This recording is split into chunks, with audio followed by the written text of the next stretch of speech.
Good morning. You're Jaleisha Wade, and Ms. Wade was previously in court, entered a plea of guilty to aggravated perjury. The agreement was for probation. The length of time and type of probation was all left up to the court. Is that correct? Yes.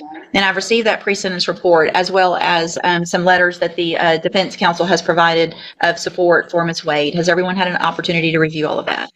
Yes, sir. Are there any additions or corrections to that pre-sentence report? The only correction, it stated that Mrs. Wade's driver's license had expired, but it's expired in 2030. So her driver's license is good. So that's the only. Okay. Mr. Coleman? Nothing with regard to the PSI, just a brief argument. It is on the court's ready here. Sure. Ms. Holmes, I'll let you go ahead with argument. Yes, Your Honor. Thank you. Your Honor, I've had the opportunity to speak with Ms. Wade on several occasions, and in regards to this aggravated perjury, this is a third-degree felony. Ms. Wade, prior to this happening, has no criminal history, zero criminal history. The only thing is on the date of this incident at this trail ride, Zydeco, she was in an altercation with a young lady in which she was charged with an assault, in which she has successfully completed deferred adjudication for the misdemeanor. She has no felony criminal history. She understands the ramifications and of being untruthful in regards to who she was in a car with. She was a passenger in a vehicle, and that is what she was indicted for, as to being untruthful as to who all was in this vehicle that she was a passenger in.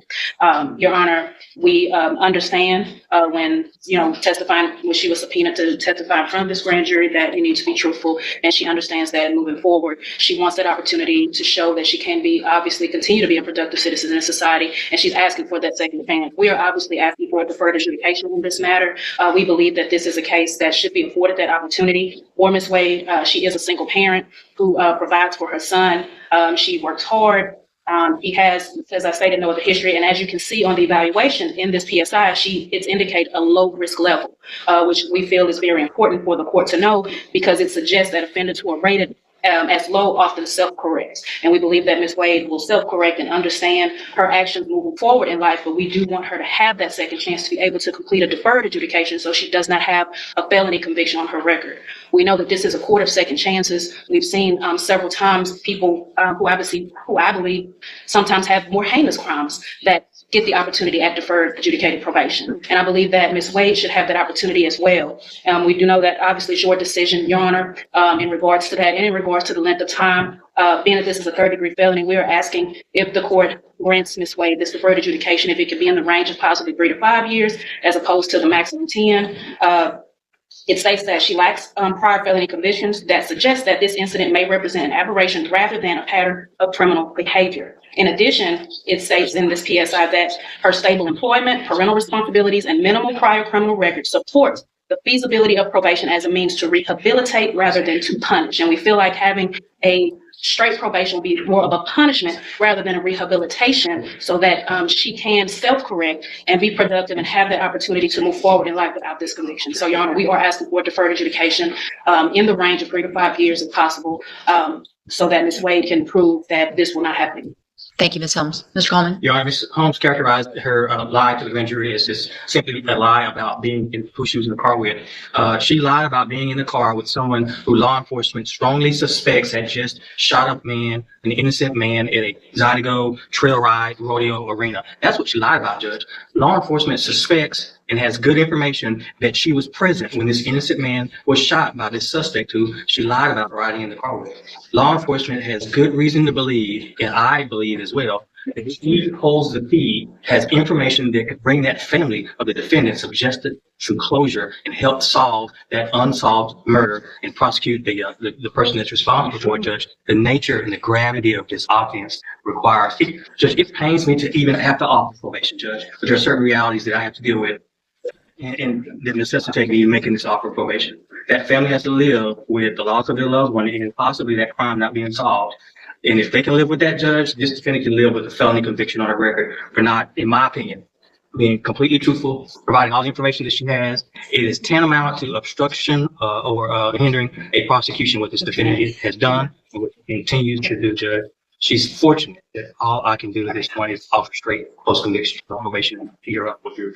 I am imploring the court, please, to put her on a straight probation, post-conviction probation, Judge, with as many conditions as the court sees fit.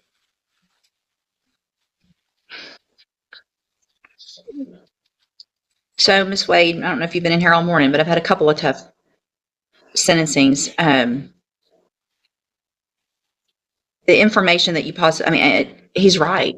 You know, you didn't do, we're not just talking about some crime. We're talking about a murder that you lied about. That still, when maybe never will be resolved. So I understand and agree with Mr. Coleman. The other side of that, other than that day, you've never been in trouble. And I don't know if there's a fear, if there's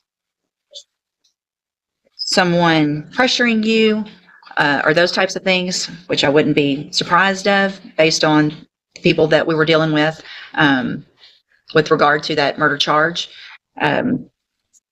Ms. Holmes is correct, though, that, there are offers and agreements every day in here for worse offenses, where I do give deferred probation, where people actually shoot people in aggravated assaults and things like that, and robberies.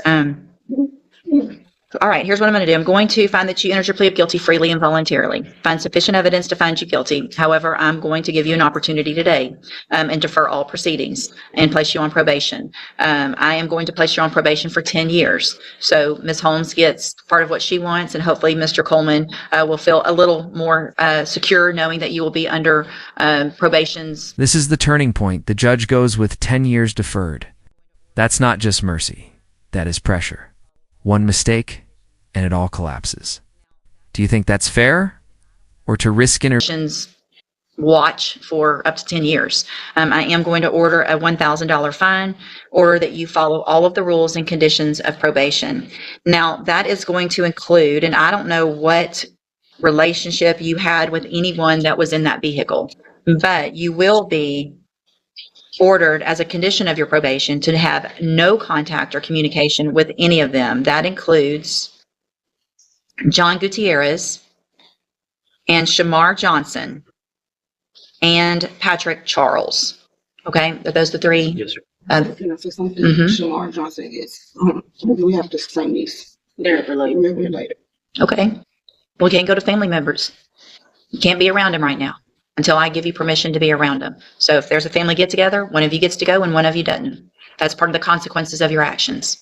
Okay? He was in the truck also, and I don't know what he knows or did, but obviously everybody that was in that vehicle probably has some information about something terrible that happened that day. Otherwise, there wouldn't have been the lies told.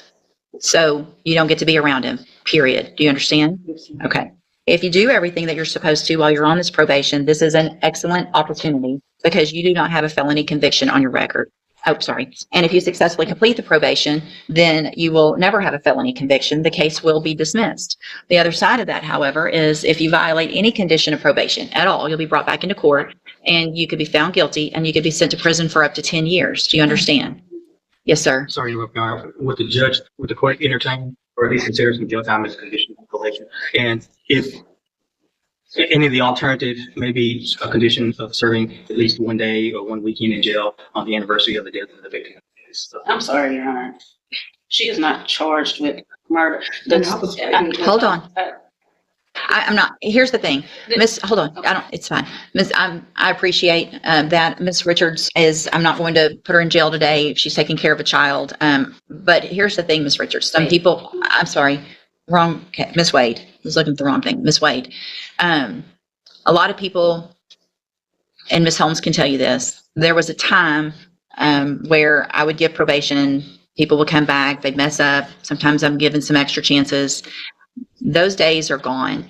This is your chance. This is your chance. So if you violate, I can assure you that if we're standing in here, this man right here is going to remind me of what I should have done the first time with the conviction and possibly prison or send you to jail up front. So you need to do everything you're supposed to, follow all of the rules. And if you do that, again, this is your opportunity to put this behind you, continue living your life like it looks like the rest of the way you've been living it, other than on that day, hopefully. Right? Makes sense?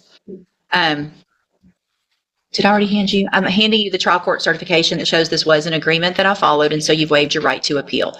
You need to have a seat here in the courtroom. Probation will call you up when she's ready to go over your paperwork. I think she lives in Texas City. I think that's Galveston County. Will she have the opportunity to transfer? Talk to probation today when she calls you up about where you live, and they'll have to do the appropriate paperwork, and it'll be transferred to where you live. Okay? No conviction today, but the clock starts now. 10 years to prove this was a one-time mistake. The real question is, will she make it to the end without slipping?